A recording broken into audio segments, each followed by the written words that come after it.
Hey guys, welcome back to the channel. Today we are going to break down all of the 94 overall HUT Blockbuster event master items. I did a prior video that ranked all of the 93 overall items because of that. Those are much easier to obtain. The 94s are a new way that they are experimenting and trying to kind of make HUT a little bit different. The way that you obtain these cards is through almost like a mini fantasy set. So if you've done the Couturier, the Makar, it requires, some gold collectibles and then specific other cards to upgrade, incrementally. So you go from an 85 to an 87, 89, 91, then the 90, the jump up to the 94. So it's like a mini version of that because it only lasts until the event is over. Also, instead of just getting one 94 overall card, one card at the end, you get two, and they have different synergies with the hopes that, you're not locked into this one synergy card that might not fit your team later down the road, which I think is a really, unique way and a good thing to try. I am a big proponent of not getting rid of synergies, but finding like a crafting system, something so that every card isn't just, kind of valued based on what synergy they have at some point in the game. Because if I don't like Phil Kessel, but I need Speedster, I don't want to have to get this Phil Kessel at the end game because he's got Speedster. I don't like, though that's just an example, by the way, but I'm not a big fan of that. I think that we should be able to craft synergies and put certain synergies on certain types of cards, and that would make a lot more, or that would bring a lot more, strategy to Hockey Ultimate Team as opposed to just, these certain cards that you're kind of fit into. It's Hockey Ultimate Team, so, I want to use my Ultimate Team, but really you can't if you're trying to build a competitive one. So let's get into the cards and the kind of ones I think that are worth it and the ones that are not. I also need to address something because I've gotten a couple comments that are super negative when it comes to ranking my master set items, specifically these 93 overall ones. I'll start first with the Eric Lindros card specifically. That card, it's very slow when you compare other cards at this level. At a 94 overall, he's 88 speed with distributor. Very slow, 100%. I think that people don't understand the value of how good those cards are, and they're just totally bought into the new meta of just flying down the wing. And while that's a great way to play, it shouldn't be what you rely on, because once you get better, you will come to a plateau that you really can't just rely on, sitting back or waiting for a busted pass or, a shot, allowing your opponent to shoot and then getting the rebound and skating down the ice. You're going to lose more often than not at the high end, and that's kind of what I've had to deal with because I've gotten up to Division 1 now. This is the best I've played in NHL, I think, in quite a few years.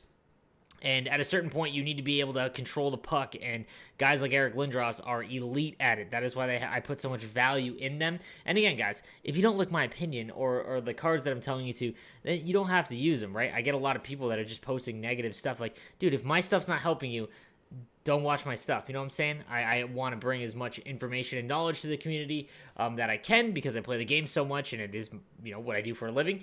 With that being said, let's get into ranking and going through all of the 94 overall HUT Blockbuster event items. All right, so the first thing I want to do is just go over whether it's worth it or not, because, you don't have to go all the way up to the 94 overall card. Let's take Eric Lindros, for example. You can do his first one that'll cost a gold collectible and get an 85 overall card, and then you can keep going down, and then you'll get, after this, the second last one, you'll get the 91 Eric Lindros, okay? So I want to kind of break down the cost of these to show you guys, if it is worth it to just go a few steps as opposed to trying to go all the way to get the 94, the two 94s of each card. So I broke it down a little bit for you guys. To get the one gold, again, gold collectible prices are an average of 50,000 coins. Obviously, prices fluctuate, but with the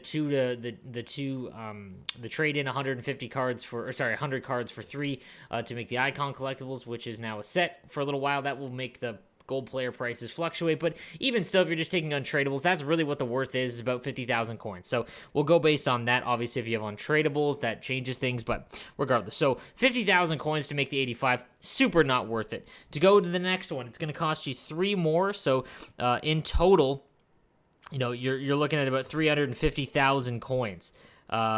Again, super not worth it for an 87 overall card, no matter what one you choose.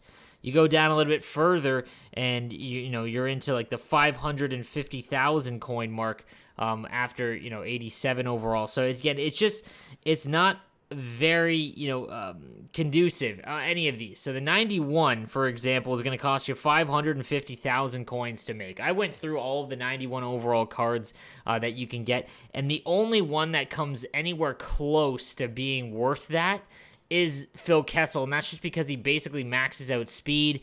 And his shot is 99, so he's almost already endgame. But there's so many other great right-handed wingers, guys, for that price. Like 550,000 coins for a 91 overall, really not worth it. And then you're looking at about 800,000 coins to get any of the 94s. But obviously, those offer you considerable benefits because you get 2 cards that might not lock you into synergies, okay? So now let's go through all of the cards and see which ones have the most value and if I think that they're worth it or not.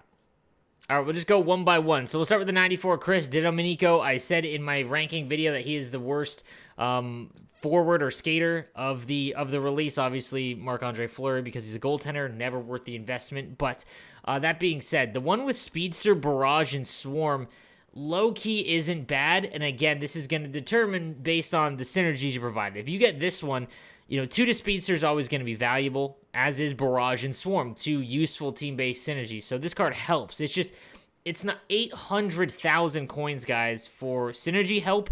You might as well buy Team of the Year Vasilevsky and save up a little bit more and get him. It's just, this isn't a bad card by any means. It's just 85 acceleration, 89 with Spark, but he's not a center, so again, it's really not worth it. The other one is Sparks, Howitzer, and Magician, and again, speed gets up to 92 with Distributor, and he's got mid-90s shooting. All of his stats are fantastic. It's just he's built like a centerman and a 5'11" body, and just, again, not really. This one isn't bad because he gives you 2 to Spark and Howitzer, but Magician, again, not really one you're looking to activate because almost every one of the high-end cards has high agility and hand stats at this point. Moving on to Mike Fisher. This one's a bit interesting just because of, again, he's got 94 faceoffs, and that's obviously going to be extremely valuable at any point in the game. Howitzer and Distributor gets his speed to 93. If you have Spark on this card, it gets him up to 91 in terms of acceleration. His shot power is now 99 because of Howitzer, and his hand stats are pretty good as well. This is, if it was anything other than Heart and Soul, and as we move on, maybe you guys are looking to try and activate Heart and Soul. It's just like, to be honest, Heart and Soul kind of helps this card because all of his stats actually go up. They're kind of lower in terms of all his other stats. But if it was any other synergy, even Balanced or Swarm, for example, this would be a phenomenal slam dunk choice. But again, they did a good job at choosing. I'm not a huge fan of the 2 player-based synergies because that helps the card specifically, not the whole team. And again, if you're just going to make these cards and have so much investment in them, they need to help your team more than the actual player. They need to be already great. Now, Swarm, Passing, Playmaker, and Speedster on this one, again, makes him quite fast, 94 speed. This is a really, really good card. It's just 2 to Swarm, and Passing Playmaker is not one you're looking to activate. Speedster is good as well, but again, a lot of cards already have that. But this is still a great card nonetheless, and I wouldn't really blame anyone because both options are, they will help considerably. Then we move on to Marc-Andre Fleury. So 2 to Swarm, 1 to Barrage, 1 to Bounce. Again, like, if you were going to put 800K into a goaltender, guys, man, I really hope that I've done my due diligence in helping you to not make that decision.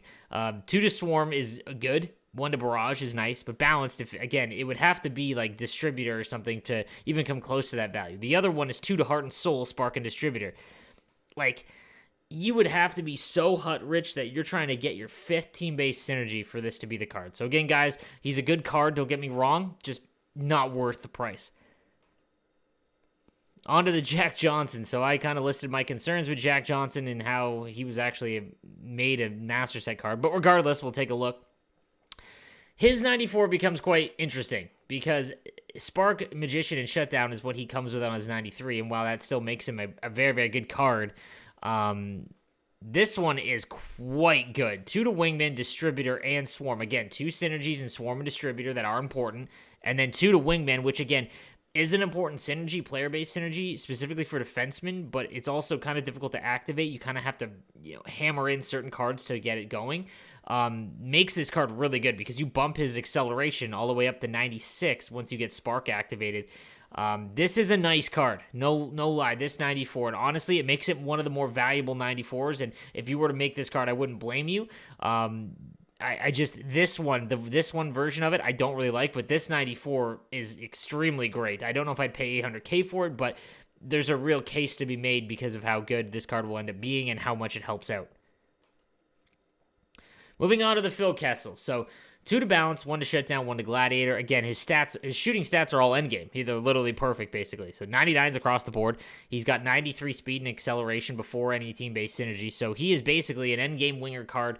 He doesn't really need anything else. The only boosted things that you can get is, well, someone who's bigger and has higher body checking, and as well as his defensive stats are on the lower end for anyone that's near the end game. So 89 defensive awareness and 92 stick checking. Obviously, you want to see that a little bit higher, but you really can't complain. This is a phenomenal card. And again, I've mentioned this in my other video. The reason why I don't think he's the most important card in this release is because there's already so many other options that you probably have. Lafleur and Lemieux will not be worse than this card, and they will get boost when they get their next master item, the upgrade. So those are 2 already that this card will not be ahead of. And then you go down the list where you have Team of the Year Pasternak, if you got the Stamkos in the last event, if you have Team of the Year Panarin. It's just like there's so much going up against him that a right-handed winger card just doesn't have the same amount of value as everything else. That being said, I'm not saying he's a bad card.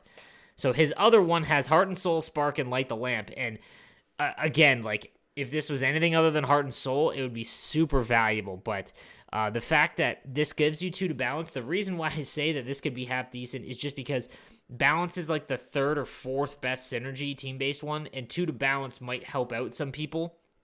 But Gladiator and Shutdown, they're okay, but they're on a lot of cards. 2 to Light the Lamp means that he's going to help activate Light the Lamp again if you have the 91 Gretzky. But Heart and Soul and Spark, again, I wouldn't look to activate Heart and Soul. It's the last one. So, in my opinion, he's a phenomenal card, like one of the best right-handed wingers in the game. But if you go and look at cards that cost you 600,000 coins, you can get a phenomenal, like even just the Stamkos in the last event. Like it'll help you with synergies, and it's a great card. Then we've got the Eric Lindros. And again, I need to voice my concerns on this for people that don't understand. I need to make a video. I will be making a video. I've said this throughout the last month or 2. I've got some more time coming up. I need to make a video of what I'm talking about when I talk about controlling TOA and how you use big players and how important and why they're so important, because I think that a lot of my viewers might not understand. So regardless, 2 to distributor, obviously extremely important. I mean, again, distributor is very easy to obtain, but obviously, having 2 to 8 doesn't hurt him. He has Wingman, so his acceleration gets higher before his team-based synergy. And then Thief, obviously, is great because he gets 99 face-offs if you were to get it. This is just a phenomenal centerman card. Everyone that was all jacked up for Matt Sundin, I don't understand why you're not jacked up for this Eric Lindros. He's incredible. His other one, though, is, in my opinion, insane. So Workhorse, Barrage, and Swarm.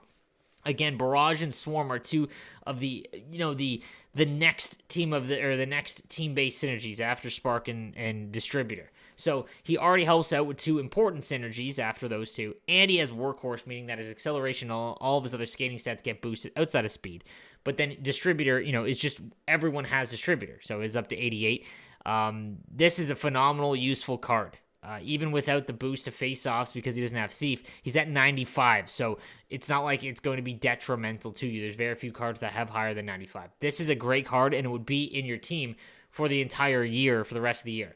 This is probably the only one, like this specific card, I think, that is worth the 800K, and I know everyone is going to harp on the speed, but again, I think that's just me not having a video or showing you guys exactly how important and why it's so important. There is a reason why all of the pro players out there in NHL prefer bigger, larger players. And, I now understand why.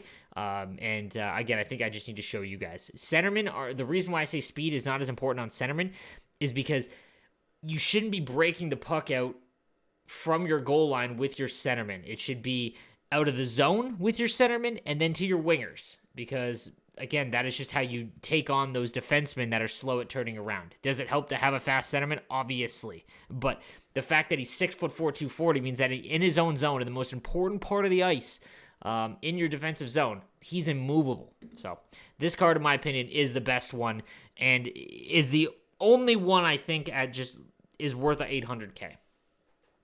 Next up, though, we've got the 94 Shea Weber, and this one, again, is another interesting one. 2 to shutdown is nice, but he's already got basically max end defensive stats, and he's unbelievable in terms of size. He's just like Dougie Hamilton. Comes with Swarm, again, another synergy that people look to activate, and Balance. So, again, Balance is on the outskirts, but it's still, possible to be activated down the line. And 2 to shutdown, obviously. That's a good... Shutdown isn't a bad player-based synergy. His other card comes with Distributor, Passing Playmaker, and Light the Lamp. I'm not a fan of this one, just because, again, you're trying to activate... First of all, Passing Playmaker is just... One to it is not... It's very hard to find great cards that have Passing Playmaker. So you're hammering certain cards in just to get this. And then Light the Lamp, again, doesn't really help defensemen all that much. So not a huge fan of this one at all. If you're going to choose to, I mean, I guess, again, it all depends on your team makeup and whatnot, because it might help out one person more than the other. But not worth it, in my opinion, when you're trying to think about spending $800K on these two cards. So, guys, I hope this helps kind of just break down what 94s you should go for. You have to consider the time investment, because you have to do the challenges. You have to give yourself, first of all, the ability to actually get the cards to go and put into those individual sets to allow the upgrades.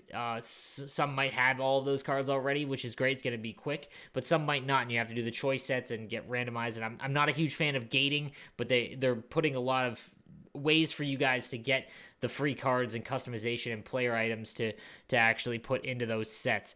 Again, you have to look at the value of what the cost involved is. Unless you are actually going to go all the way in one of these sets, I would not recommend starting it and then stopping halfway through. Like I said, the 91 Kessel maybe, but $550K to get that card. There's just other cards out there that I think are better than a 91 Phil Kessel. So I hope this helps, guys. And again, I just want to say, I think this event is cool in the foundation of what they are trying to do, because I can see what would happen in the future if they did something like this, and it helps out with synergies and that synergy problem that we keep having in HUT, where you can only have certain cards because they have a certain synergy. I hate that. It's Hockey Ultimate Team, not Hockey what's the best synergy team. So guys, let me know what you think in the comments section down below. Again, I do go through my comments. I don't get the chance to reply to them all, but some of them I do try and go through, and give you all the, give you the replies and whatnot. But if you feel free to catch me on Twitch as well, if you want to have a discussion about it, I'm always down to talk. And yeah, I'll see you guys next time. Have a good one, boys.